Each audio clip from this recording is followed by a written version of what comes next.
Welcome back to the Scott Hepler Football Channel. Today we're going to be doing a player analysis ponderings, going over the Manchester City-Tottenham game that recently concluded. So we're going to just talk about the players, their ratings that I gave them. I go through the game and analyze each player, break it down, use my own statistics that I come up with, and do just an analysis and kind of a brief review on the players' accomplishments or things they didn't do well for that game. So that's what we're going to do today.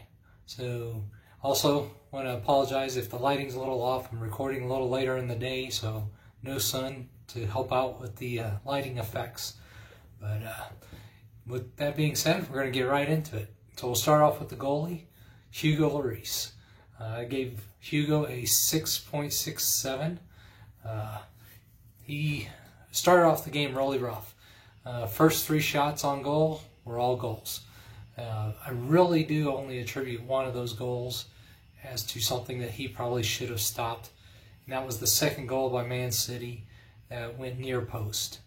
And I don't know if he had it in his head from the previous game with Everton, and they keep having those sharp angles and beating far post twice. But something definitely was off with him getting beat near post. When he could have used either his hand or his foot to stop that one, was pretty significant. The penalty kick, he did get a hand to it, but it just didn't look like he had enough strength in there to punch that out. And then the third one, the third goal, I think he was kind of lost as to what Sanchez was doing. Sanchez was flopping around like a fish trying to slow down Gundogan, and didn't do a very good job, and probably actually made it more difficult for Lloris to decide what he needed to do to cut off angles and just not allow Gundogan an easy shot. So, like I said, I think probably one goal you can really say that he should have absolutely, probably should have stopped that. But other than that, I don't think he had a terrible game. But letting in 3 goals is not good no matter what, whether it's your responsibility or not. He's the one in goal. He did make some saves after the third goal went in and made some decent saves, but by then it was too little too late. So next we're going to go to Ben Davies. Ben Davies I gave a 6.90. I think he actually had a pretty solid defensive match, considering he's been played in almost every game recently, not been given much of a break, and going up against the likes of Sterling, who clearly can outpace the guy, and even Foden. And I thought that he did pretty good against Foden when Foden was on that side. And then there's a couple times that Sterling got around him, but I think that was had a lot to do with just his inability to maneuver that quickly back out to the wing like that. And so he did have 1 or 2 nice balls in through the midfield, passed it forward into the forwards to give our guys an opportunity to do something. But other than that, I thought he had a pretty solid game. Nothing spectacular. I feel like in this game, Jose wasn't asking a lot out of the defensive backs to move forward. So, you know, they were primarily expected to sit back and try to preserve the fewest amount of goals as possible. And I felt like, as far as Davies, he did his role in that pretty well. So he got 6.9. Let me know what you all think about these player ratings. If you all thinking I'm way off base, but I spent a lot of time going through and analyzing each individual player's situations and stats. It's not strictly stat-based. There's stats involved, but that's just data. Helps me understand where things are at, and then also it's the kind of seeing the things that stats don't tell you. So that's what I'm doing when I'm doing my analysis. So let me all know what you think about these player ratings. Next, we're going to go to Eric Dyer in the center. defense. I think this was probably Eric's best defensive performance in quite a few games. He's been on a terrible run of just making atrocious errors and critical mistakes in that central defense. And I don't think any of that happened. Again, didn't do anything outstanding in this game, but I think there were some positives compared to what he's been showing in the last run of games. If there's any if there's any negative that I would attribute to him, is probably on that second goal. He could have helped out a little bit, could have been a little more aware of the run by Gundogan. You'll notice in this second goal I've attributed fault to about 4 or 5 players. So it was completely a defensive breakdown, not just defense, but our midfield too. So allowing someone just to flow through a wide open lane like that and receive a ball so easily in the box. But if there's any really negative thing that I could attribute to him, it's that he just wasn't positionally aware enough on that second goal to where he could have actually closed it down quick enough to not allow Gundogan to get a shot off. And so, but other than that, I mean, he won all his aerial duels. He hit 40% of his long balls, which to me is a pretty good percentage when you're just laying it up there hoping that Kane or Son or someone comes under it and gets something on it. And but Dier, I think this was a better performance than he's had in quite a few games. So nothing spectacular, nothing great, just kind of a consistent, all-around, decent performance. So next, we're going to talk about Davinson Sanchez, the other center back. The other center back. While Davinson did do some good things in this game, and he did some things well, there were so many critical errors that just overshadow anything he did that was positive. I attribute 2 of the goals to him. The second goal, he was the one that closed out not under control and allowed the Man City attacker to go past him, which allowed Gundogan to make that break through a wide open lane, and then it was laid off to him by that defender that Davinson just whiffed on, completely going out to, closing down and trying to tackle the ball. I mean, it was pretty bad. And then, I mean, one of the most poorly defended things I've seen in a while is that long ball from the Man City keeper over the defense. And gosh, Sanchez had size and on the Man City attacker, and he just got worked off the ball, and then he just kind of flopped around like a fish because he lost control and allowed the second goal to happen, or the third goal to happen, and it was just pretty bad. And Sanchez really seems to have an issue with identifying potential danger or danger points and positioning himself well enough to mitigate that risk. To me, it seems like he's really struggling with identifying dangers and mitigating the risk by positioning himself well. One thing he did do well is he won 100% of his aerial duels. Not that he had a lot, but he did do that. If he went up for it in the air, he actually won it. The thing over the top, the long ball over the top, wasn't even qualified as an aerial duel. He just poor play and poor judgment. But yeah, I think Sanchez is proven over and over. He may do some things well throughout a game or throughout a match, and he may do a few things well, but he always comes up with these critical errors. And he had other critical errors in this match that Man City just didn't capitalize on. So definitely could have been worse for Sanchez. as far as conceding some sort of goals or conceding plays that led to goals. So I definitely think it's a significant issue with Sanchez and his ability to recognize dangerous situations and position himself well, or even just taking action on those dangerous situations to ensure that that risk is mitigated. And so Sanchez, he gets a 4.79. Not one of the better ratings. There's some ratings that are pretty low for this match.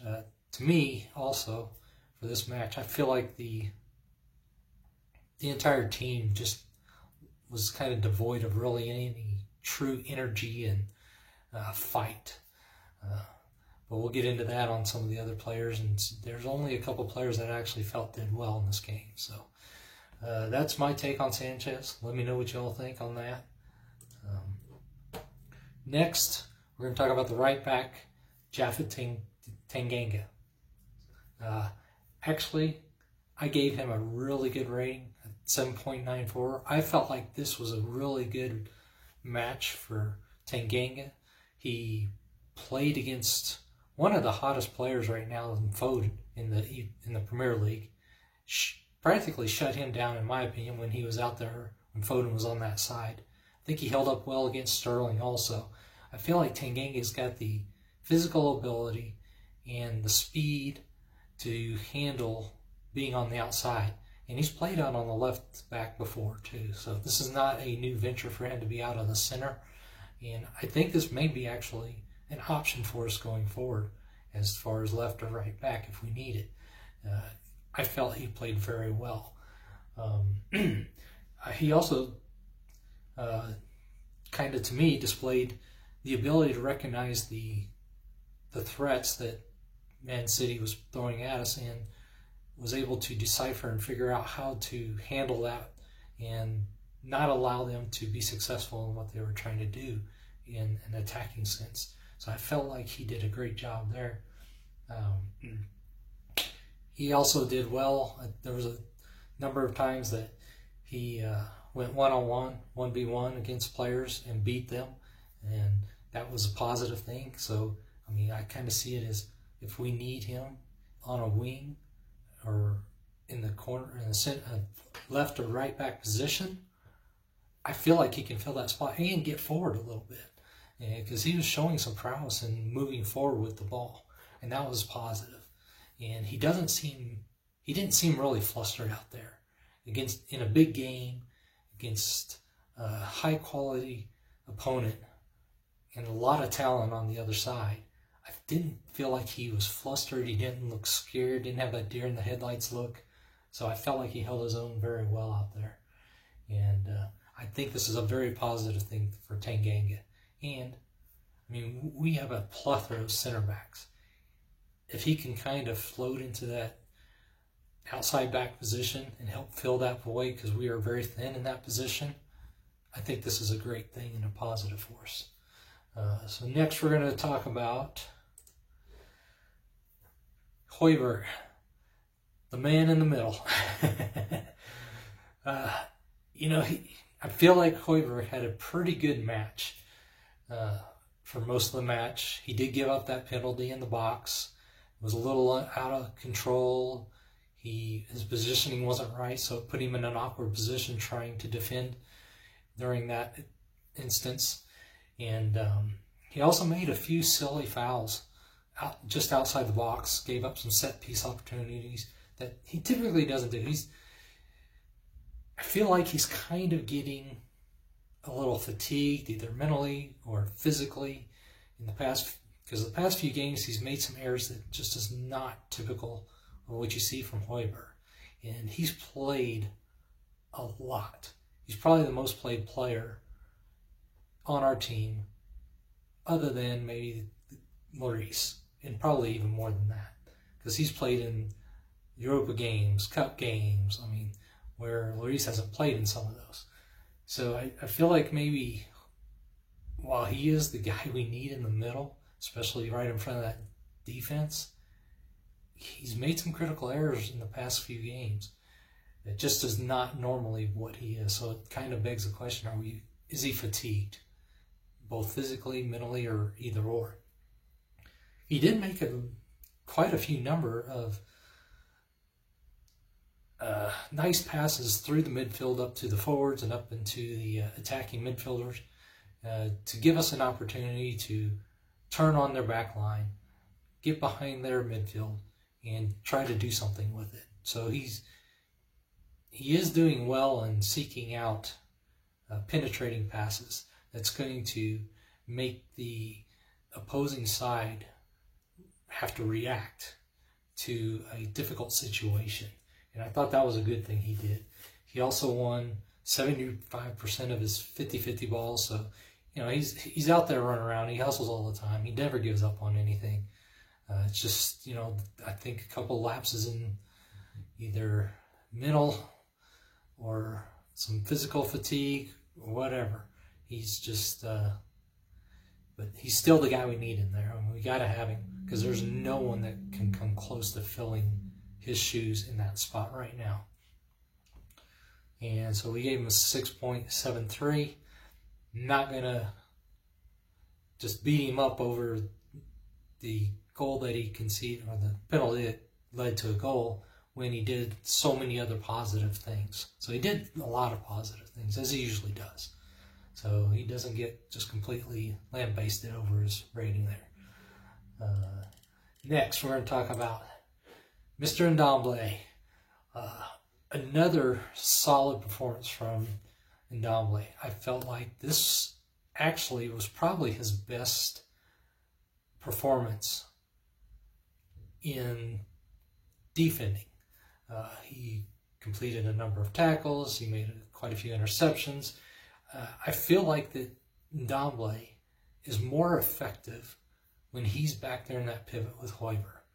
Whenever we move him up front into that attacking midfield position, he just doesn't have as much impact on what's going on. And I feel like he does better back there.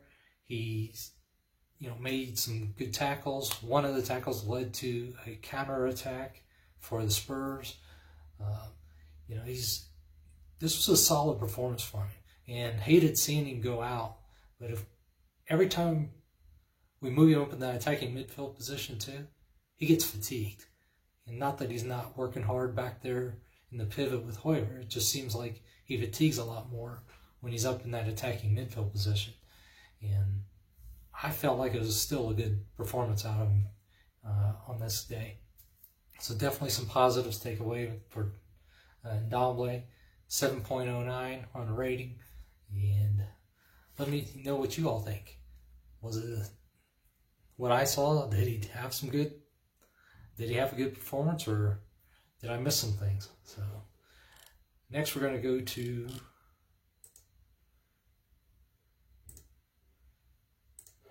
Mr. Song. Especially early on in the game, I felt like Song was kind of absent from the match. And I think some of this had to do with the fact that whenever we would be defending, Mourinho had us in more of a 4-4-2. And he kept Song out on the wing and brought Mora up front with Kane. And that was more of our formation. So he had to work a lot harder to come forward to get engaged with things when we were in that 4-4-2 kind of setup. When they had the ball and they were pushing against us and we were trying to create our little shell. But he just kind of seemed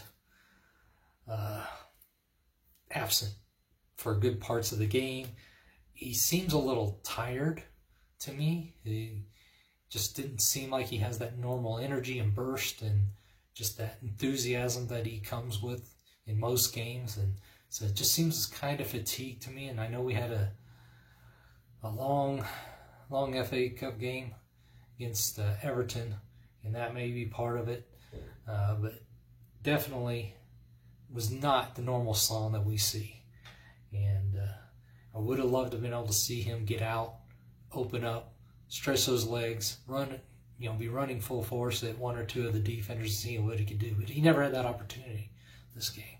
And I think a lot of it had to do with the way Jose set us up when they had the ball and they were attacking us. he was solid. I mean, he provided some defensive assistance. So, you know, I mean, that's something. Solano will always work for the team. He always does that, no matter whether he's pushed farther up in the formation or he's back helping out. He helps out with every aspect of the game. Or he definitely puts in the effort, that's for sure. But we gave him a 6.42 because he just didn't bring a lot to this match. And in a match like this, we have to have 100% of Song and 100% of Kane, our two best players by far. We got to have them hitting on every cylinder and can't let up, or we're just not going to have an opportunity or a chance. Kind of like we didn't really have a chance in this match. Next, we're going to talk about Lucas Moura, who's our attacking midfielder. He only played 45 minutes, first 45 minutes.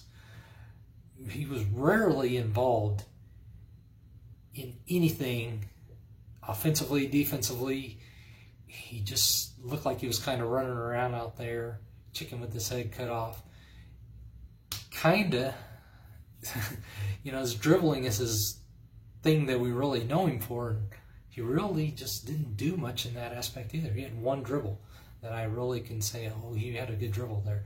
And made some effort and made some gains in a dribble, but he was giving up the ball constantly, either, you know, just poor touch, poor pass, trying to dribble and losing the ball. Number of times he gave it up, and they actually had counterattack opportunities in our half. It just kind of shows that this is not his position. He's not in it. He can't be in central attacking midfielder. He's better on the wing, where the ball doesn't have to flow through him for things to happen. He can assist in making things happen out on the wing, but he can't be the key cog in whether our offense goes or not. He just can't be. If he's our key cog and he's in the middle, he's in our central attacking midfielder position, we're not going to be successful, especially against quality talent. It's not going to happen. And unfortunately, he gave the ball away way too much. About 25% of his touches or opportunities that he had on the ball were just given away. So nothing, I mean, not even just a simple pass back or anything to one of our players. He's just like, here you go, Man City. See what you can do with it. So very disappointing. I know the last few games he's had a pretty good run, but also you got to look at some of the talent that we played against in those formations and what he was playing against. West Brom, we kind of dominated them. Everton, they were missing some of their best core people in the midfield, so that may have been a paper tiger, I guess, if you want to say. It kind of was pulling the wool over our eyes on what he really is and what he can really do. And in those matches that he did well. Next, we're going to go to Eric Lamela. I gave Eric a 7.28. Again, one of the better performances, I think, for the day. Continues to provide the energy on the team, provide most of the forward-moving presence. He's looking to go forward all the time for us, not trying to pass it back constantly like a lot of our players do. He did have a number of missed opportunities that I identified, at least 5. There was 5 that I truly identified as opportunities that he missed, that he could have played the ball off or something to continue the attack or put the Man City defense in even a more dire situation and make them make a rash commitment or rash decision and give us an opportunity to actually do something very positive.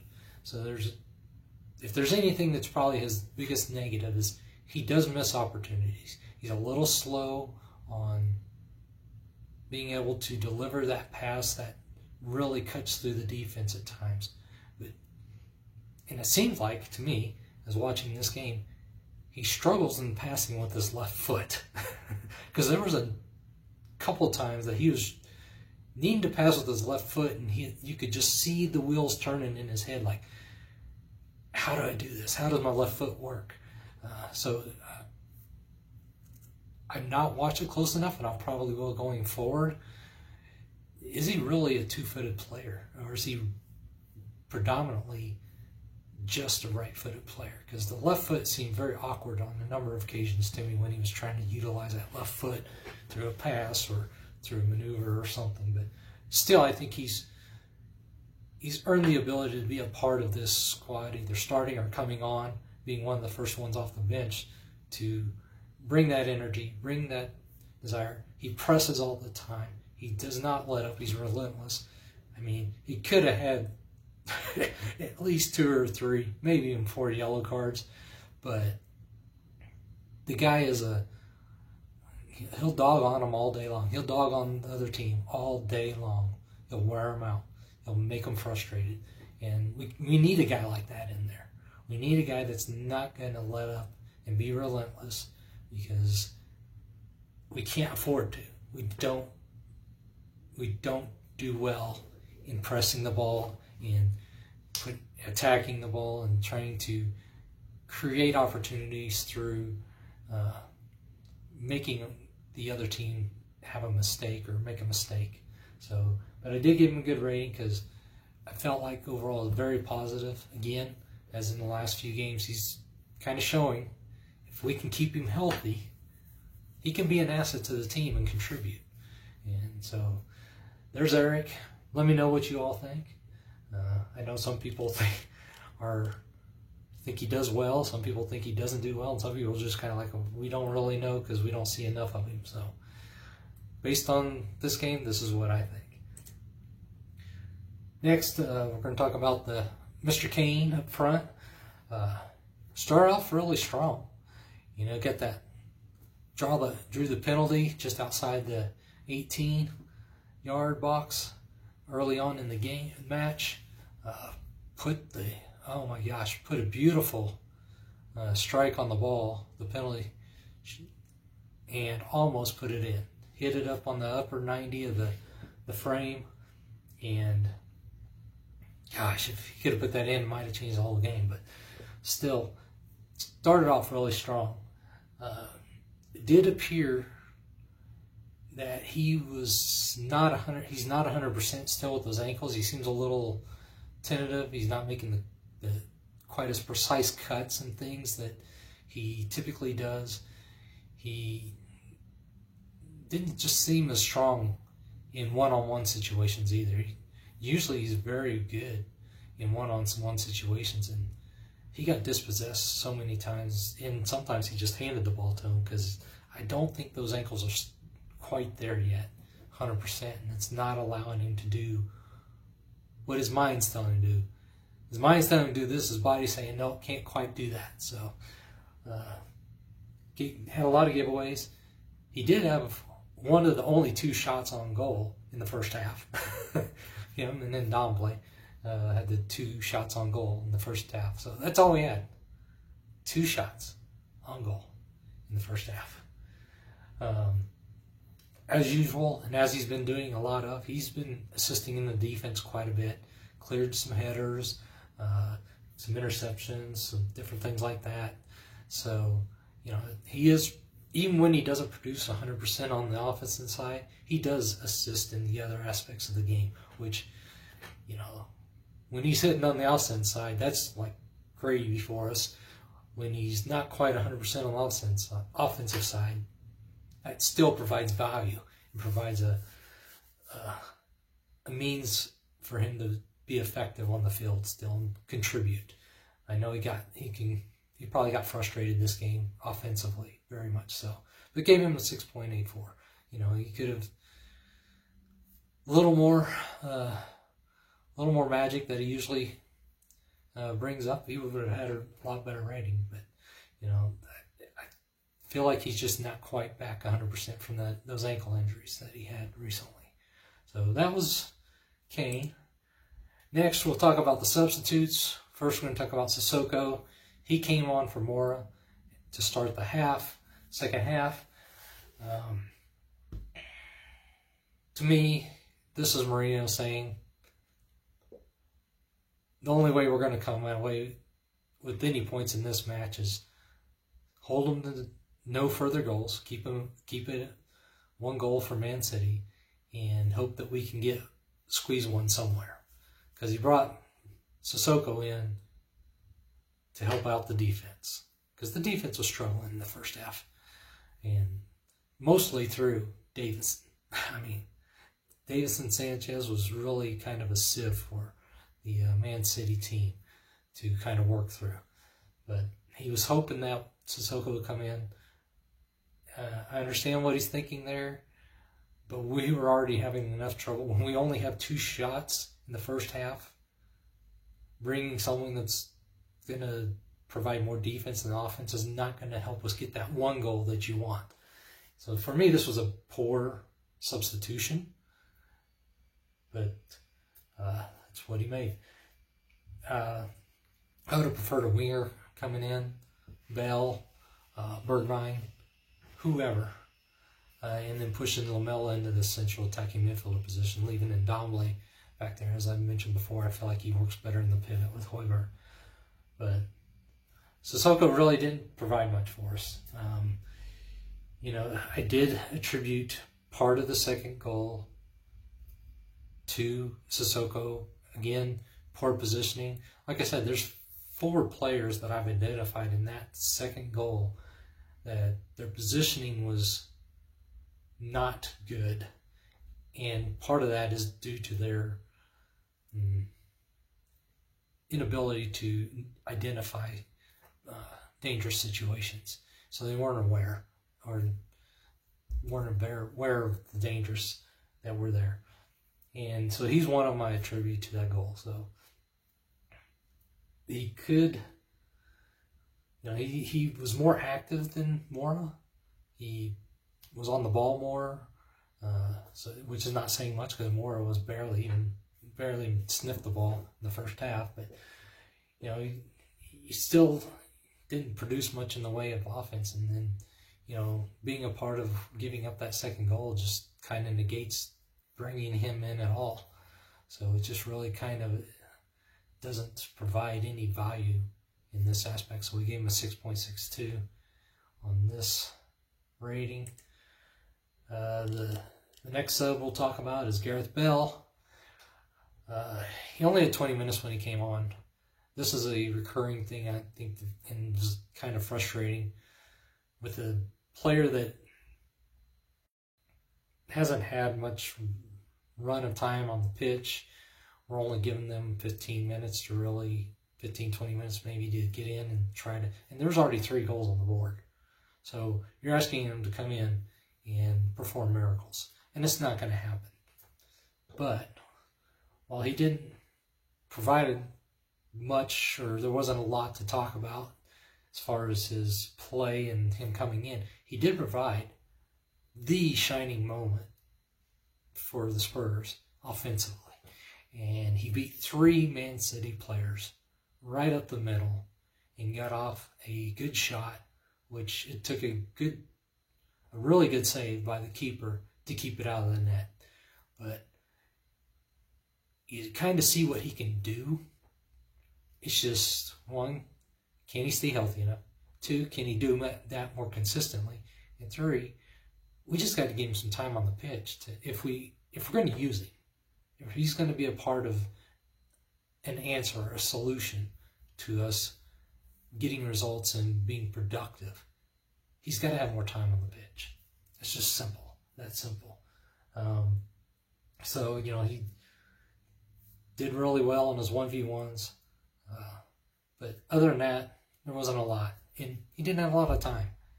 I mean, they were hunkered in when we would actually get the ball. And then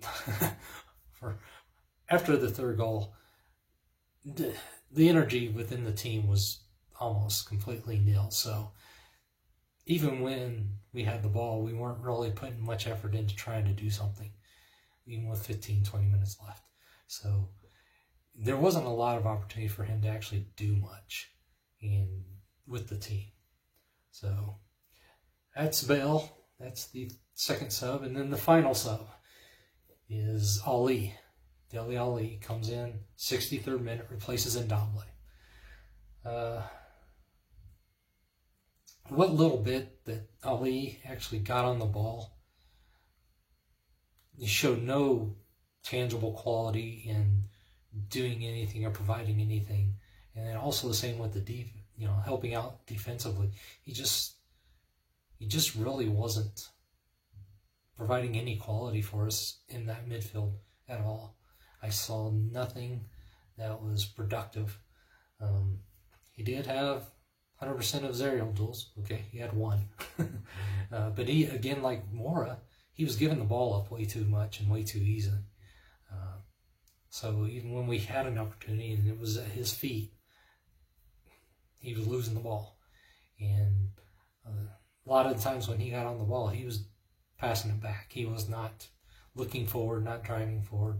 And again, not a lot of time left in the match, and doesn't provide a lot of opportunity. And the team's kind of already devoid of energy. I get it, but he can't be that same kind of player coming on as the players that are out there. If you're coming off the bench, you got to provide that energy. You got to provide that spark.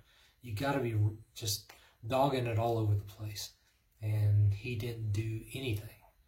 And I just didn't even see enough effort out of someone that comes off the bench and should be fresh and ready to go. So it's not just about what he did or didn't provide offensively and defensively. It's just the effort level, to me, is not there. So that is my rundown on the player ratings for the Man City and Tottenham game that concluded on February the 13th. Let me know what you all think. As far as the coach, Jose Mourinho, there's some things he did well and some things I didn't think were well, like some of the subs and things. There's just, I think we have better options, and it just, tactically, I think we got to figure some things out, because in some sort of rotation for our players, because there's some fatigue definitely settling in, I think, and we got to get the players a little bit of rest, especially our top line players, and that we need to win these games. And this has put us in a tough spot going forward on what we're going to be able to do. So if you like the video, please subscribe, like, make comments. Let's have a discussion about this player rating. Any of the players you think that you saw something different, hey, let me know. Another set of eyes never hurts. I try to see as much as I can. I'm relying on the televised coverage, so there's sometimes things I miss. Sometimes I'm just thinking about what I'm putting in there because of something I saw and maybe I missed something. So, if I'm missing something here on any of these players or some of the ratings, let me know. Let's have a conversation about it. And because, I care about the team and hope they do well, but this is definitely a difficult time for us. It's been a rough run. So let's get ready for the next game coming up on the midweek, and we'll see what we can do for the Europa League. All right, let's go, Spurs. Let's get it together. Come on.